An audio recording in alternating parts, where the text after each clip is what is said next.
안녕하세요. 요즘 같은 침체기에 도움을 드려 웃음을 만들어드리는 코인 활력수입니다. 오늘은 솔라나에 관한 최신 이슈 4가지와 향후 전망에 대해 브리핑 드리려고 합니다. 브리핑 시작에 앞서 영상 하단에 고정 댓글 보시면 저희 소통방으로 들어오실 수 있는 링크가 있습니다. 참고로 저희 채널은 일체 유료 정보를 요구하지 않으니 빠른 정보가 생명의 시기에 소통방에 참여하셔서 많은 투자자 정보 공유하며 같이 돈 버셨으면 좋겠습니다.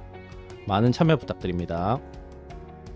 그럼 브리핑 시작해 보겠습니다. 먼저 첫 번째 이슈는 솔라나 기반의 지갑, 팬텀이 스팸 NFT를 소각하는 기능을 도입했다고 하는데, 내용을 살펴보면 팬텀은 사용자가 실수로 NFT의 URL을 누르지 않도록 소각하는 기능을 도입하면서 지갑에서 스팸 NFT 이미지를 클릭하고 우측 상단에 있는 소각 버튼을 누르면 실시가 가능하다고 합니다. 또한 소각함으로써 스팸 NFT가 차지하는 스토리지 해방으로부터 솔 비용을 받게 되니 일석이조라고 할 수 있겠네요. 팬텀뿐만 아니라 여러가지 지갑 사용자들에게는 종종 공식을 가장한 NFT가 마음대로 전송된 사례를 볼 수 있었는데, 스팸 NFT는 지갑의 자산을 빼돌리기 위해 사용자가 가짜 URL을 클릭하도록 유도하는 피싱 사기입니다. 이더 관련 지갑들도 비슷한 사례가 많다 보니 이번 팬텀의 스팸 NFT 소각 기능은 매우 유용할 것이고, 추후에는 사기를 자동화로 탐지하는 기능도 도입해 나갈 것이라고 하니 안정성 측면에서 큰 기대감을 가져갈 것 같습니다. 이어서 두 번째 이슈입니다. 내용을 살펴보면 암호화폐 트레이딩 기업 점프 크립토가 솔라나 개선에 나선다고 하는데, 점프 크립토는 블록체인 안정성을 높이는 새로운 검증인 클라이언트를 구축하고 있고, 솔라나의 핵심 소프트웨어에 중요한 업그레이드를 제안할 예정이라고 밝혔습니다. 이번 프로젝트의 이름은 파이어 댄서로 C++ 프로그래밍 언어를 사용하는 새로운 오픈소스 검증인 클라이언트를 개발하는 게 목표라고 합니다. 기존 솔라나 네트워크는 솔라나 랩스에서 만든 러스트 기반 검증인 클라이언트를 사용했으며, 솔라나는 빠른 네트워크 속도와 낮은 수수료로 큰 주목을 받으며 성장했지만 최근 여러 차례 네트워크가 중단되고 솔라나 지갑 해킹 사건으로 큰 피해를 입으며 네트워크 안정성과 보안성의 취약점 논란이 지속적으로 나오고 있는 상황입니다. 이에 점프 크립토와 솔라나 재단은 협업을 통해 솔라나 네트워크 안정성과 속도 문제 해결에 나선 것이라고 합니다.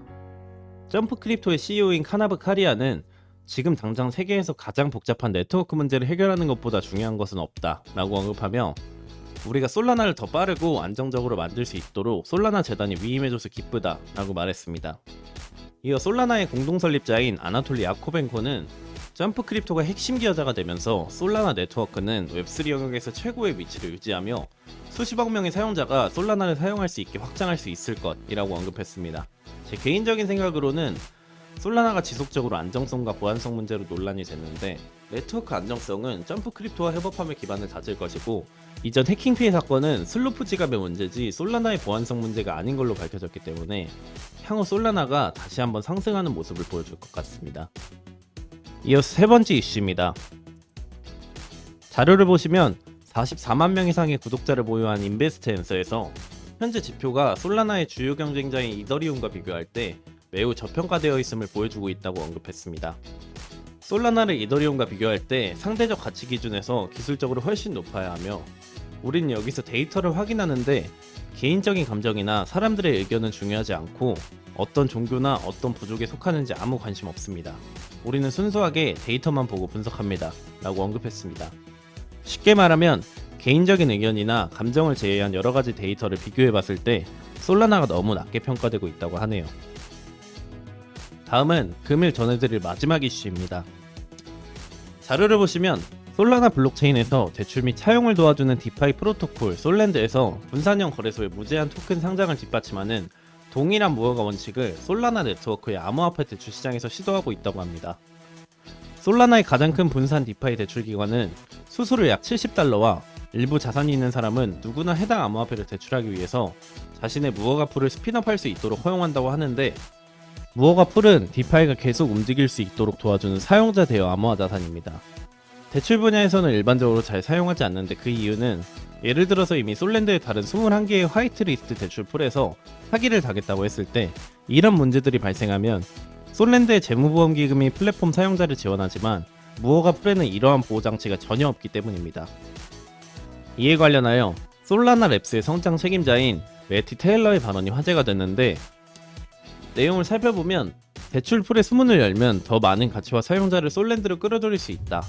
큰 아이디어는 아무것도 하지 않고 그냥 앉아 있어서는 안 되는 것이며, 현재 세계의 많은 자산은 가치를 창출하기 위해 작동하지 않고 그냥 방치되어 있는데, 모든 종류의 자산이 무허가 풀에서 활용될 수 있으며 사람들에게 가치를 창출할 수 있습니다 라고 언급하며 무허가 풀의 강한 자신감을 보여주고 있는데, 제가 보기엔 무허가 풀이 실제로 적용된다면 실제로 사용자는 많이 늘어날 수 있지만 무분별하게 나오는 사기꾼들에 대한 보호장치가 아예 없기 때문에 그만큼 리스크가 너무 커져서 이를 올바르게 설정하는 것은 오로지 풀 작성자에게 달려있으니, 실제 사용자들은 대출을 실행하기 전 풀 작성자에 대한 자체 조사를 진행해야 하며, 이러한 과정들이 너무 번거롭다 보니 실제로 큰 변화가 생길 것 같지는 않습니다.